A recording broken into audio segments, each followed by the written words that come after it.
layout for you today. It's an 8.5 by 11 layout, and it's a bit of an unconventional winter layout. So I'm going to be using my Wild Whisper Design Team products today, and I'm using products from two collections, Sweater Weather and Home for the Holidays. And what I'm going to do is, so let me back up a bit and give you a little bit of background. This season, I bought no winter products. That's not true. I bought one sheet of 12 by 12 paper from Cartabella Cabin Fever line, which I've already used. But otherwise, I didn't buy anything. And nothing really interested me too much. I think the only thing I really did like was that Cartabella collection. So what I'm doing is I am stash busting and using kind of unconventional things to create any winter layouts I want to make this year. So for this one, I went through and pulled all of the icy blues and aquas that are in the Sweater Weather collection, and then this one sheet of paper from Home for the Holidays that has that those blue snowflakes. And I love to mix and match Wild Whisper collections because the colors, they're the same manufacturer, so the dye lots are very similar. And so the colors usually coordinate very, very well. I pulled some vellum from my stash, and I also pulled some little snowflakes, glittery snowflakes from my stash, and I'm going to use those in this layout as well. This layout's going to be quite journal heavy because I do have quite a long story to tell about this photo. And the story I want to tell is less about the winter, and it's actually about the Band-Aid that's on my son's nose. So I'm not gonna make you watch me do all of this journaling because, as you'll see at the end, it is quite a lot of journaling. But I had a lot to say about that one little Band-Aid, and how he got it and how he wouldn't take it off. So I went ahead and I wrote my whole story down, and now I'm going to back it with vellum. So this little scrap piece of vellum is going to get a workout on this layout. I'm going to use it in multiple different ways, starting with backing my journaling. And then, as you can see there, I have created strips of paper from the other patterns I chose, and I'm going to go ahead and kind of decide where I want my photo to be and where I want the other side of that journaling card to be. I thought the leaves would be totally fine on this page, mostly because the colors, it's that nice icy blue color that is in his denim that he's wearing, and also in the Band-Aid. So I'm going to create a shelf for my layout here, and I'm going to kind of decide how I want everything to lay, and then I'm going to go ahead and I'm going to trim these strips, and I'm going to ink them up with my gray Hickory Smoke Distress ink, and I'm going to lay them out just like you see them here. And then I decide that with all that color at the bottom, I need some color at the top as well. And so what I'm going to do is first I'm going to place my photo down and that journaling. I'm sorry if you can hear my dogs in the background. My beagle we are in the middle of a pretty bad storm. That lovely, bomb cyclone, dun dun dun, as I'm doing this voiceover. And so my dogs are a little bit unnerved, I guess, maybe.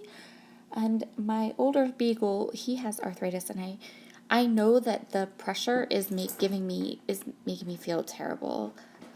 It's making my joints hurt, and it's giving me a headache, and I'm pretty sure that is also what is going on with my dog. But anyway, so if you hear clicking in the background, it's him, because he is having a hard time sitting still, and he wants to move, and he can't. So yeah, this is actually the second time I've done this voiceover, and the first time I lost all of my recording. And I am currently fighting with a terrible flu thing too, so if my voice sounds a little off, that would be why. Again, the joys of autoimmune diseases and not being able to fight anything off. I pretty much stay sick all winter. Anyway, so I decided to put these little strips down, and then I had to pull them up because I forgot to put this distressed ink on them, so then I had to put them back down and back and forth, and it was a little bit crazy, but Now it's done. And it looks super duper cute, right? Okay, so the next thing I'm going to do is, I know that I want to do some stamping on this vellum.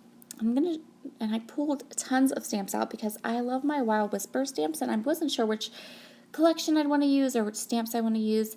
So I'm going to start with this 3x4 card from Sweater Weather. It's this cute, adorable mug, and it's in that perfect blue color.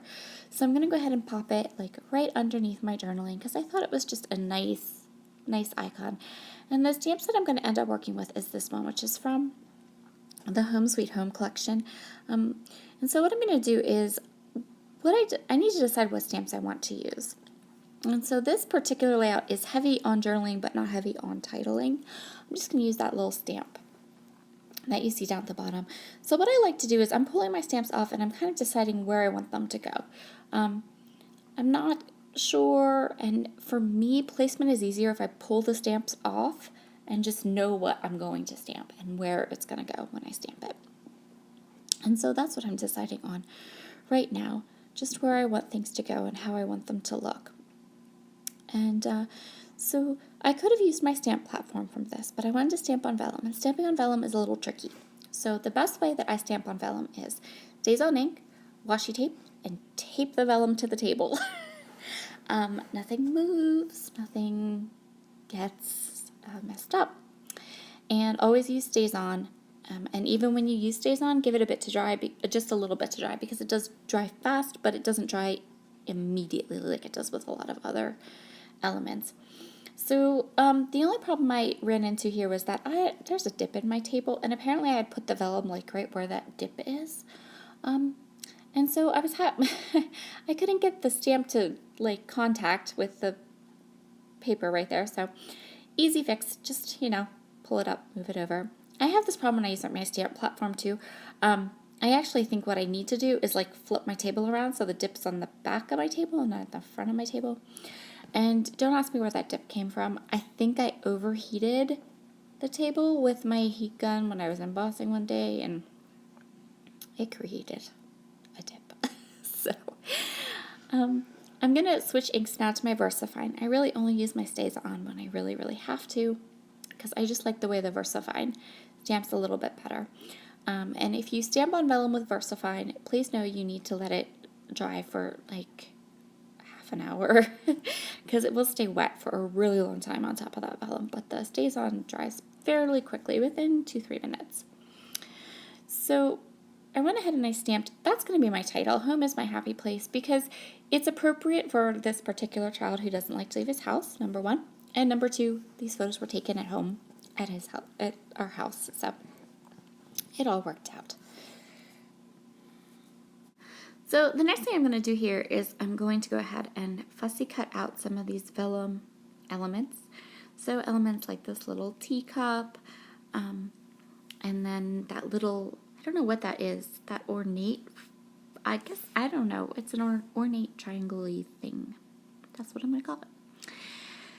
And the next thing I want to do is, wait, I don't remember really. Oh, I don't want to waste this. So I have a thing about stamped images. If I stamp an image, I have a really hard time tossing it in the garbage, even if it's bad. Like, I always want to salvage it, which is really weird because with most things, I'm really not like that. But what I decided to do was to cut this other little medallion piece in half, and then just toss the part that didn't stamp right, but the part that did, I'm going to go ahead and place it on my layout. So I am adhering down these vellum pieces. Initially I thought maybe I'd just use my dot runner, but I ended up, it didn't want to stick to the vellum. So I'm going to go ahead and use my Scotch tacky glue. And I love this tacky glue because it dries totally clear. Like, it dries totally clear. So you can use it to glue vellum down and you really cannot tell at all. And it works awesome. So that's what I'm doing here. The next thing I'm going to do, remember I told you that little scrap of vellum was going to get a serious workout, and not even a scrap of it was left practically. So what I did here was I grabbed all of my snowflake punches. Because I don't have any winter products, my snowflake punches are getting a massive workout when I want to create winter layouts this year. So I'm punching a whole mess of snowflakes with that vellum, and then I'm going to glue them down, and they turn out super sweet and cute. I love like the frosty look of them. So in my stash, I had found these. I got the glittery snowflakes from the Secret Not Secret Kit Club as a gift, and so those are the glittery snowflakes, and so I put those on my layout, and then I had one metal charm, just one. So I decided I wanted to include that. It's the last one I have, and these are from the Wild Whisper shop, and I've actually been able to create 3 layouts. This will be the 3rd layout that I've put the winter charms on. So there's a good, they last through multiple layouts, and they're super cute and sweet. I really, really like them. So I'm going to put these little glittery snowflakes down with Zot's Bling, which are minuscule tiny glue dots. They're my favorite glue dots. They're perfect for sequins. They're perfect for wood veneer. They're perfect for metal charms. I love them. So now I'm going around the layout and adding some pop dots. So here is my pop dot rule, I guess. We'll call it a rule. It's my personal thing. I put everything down onto my layout, and then I look at the layout, and anywhere that things are kind of popping up already, they already want to pop up. They already want to kind of, the spots where you would normally, if you want everything to be flat, you would normally put a little extra glue. Well, for me, that's where I put my pop dots. There's really no rhyme or reason to it, but I really like that look. So that's just my personal thing. So I'm just making sure everything's kind of glued down now. We don't need pop dots anywhere else. We don't need extra glue anywhere else. And now I'm going to go ahead and attach that charm with just some cream colored embroidery floss that was hanging out on my desk. And that's going to complete this layout. Please make sure to head over to the Wild Whisper shop. All the products are linked below, and have a wonderful day.